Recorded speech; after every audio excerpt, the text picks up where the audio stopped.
প্রতি বছরই এনবিআরকে যে টার্গেটগুলো দেওয়া হয় শেষ দিকে তারা এসে মোটামুটি ওইটা অ্যাচিভ করার জন্য একরকম পাগল হয়ে যায় এবং আপনাদের যেটা অভিযোগ যারা আপনারা কর দেন তাদের উপরেই চাপটা বাড়ানো হয়। এইটা থেকে কি বের হওয়ার কোনো ইন্ডিকেশন আপনি দেখেন কিনা আসছে বাজেটে? ট্যাক্সের স্ট্রাকচারটা এমনভাবে করা হচ্ছে যে আপনি যদি ফাঁকি দেন আমাকেও ফাঁকি দিতে হবে, নাহলে আমি টেকব না।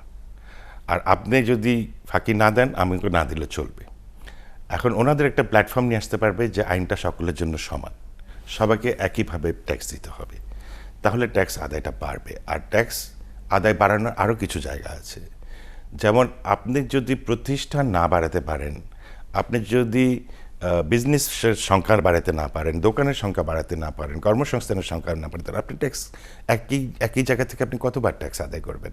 তো এই এখানে একটা মডেল আছে যেখানে ওদেরকে যতই চাপ দেন, আমি তো বলছি বেচারা ট্যাক্স কালেক্টররা বহু ট্যাক্স আইনে দেয়, কিন্তু আপনি খরচ করেন যখন, তখন তো আপনি বেসামালভাবে খরচ করেন।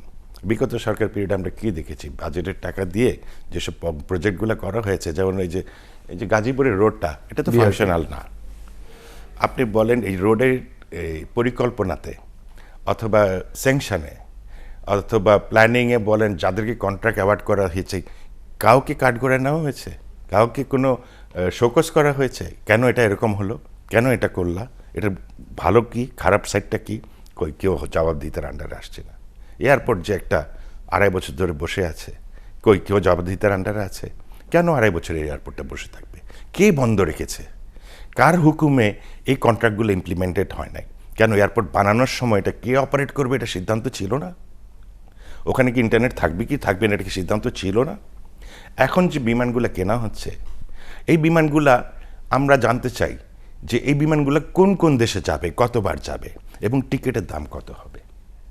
আপনি তো ওটা বলেন না, আপনি বিমান কিনবেন। একই জিনিস হবে, বাজেটের টাকা দিয়ে আপনি এই ধরনের প্রকল্প করবেন, কিন্তু আমি মনে করি বাজেটের টাকা আপনি কিভাবে খরচ করবেন প্রক্রিয়াটাও আমাদেরকে বলতে হবে।